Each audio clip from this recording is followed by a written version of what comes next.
अस्सलाम वालेकुम, आप कैसे हैं? आज हम रमज़ान के लिए कुछ बनाएंगे।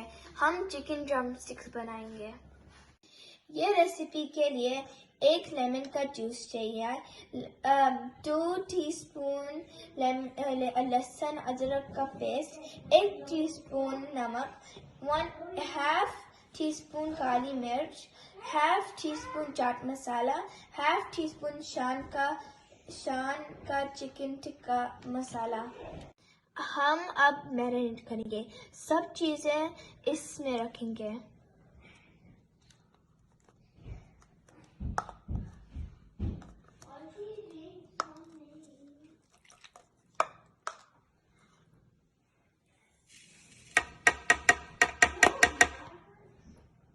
अब हम मिक्स करेंगे।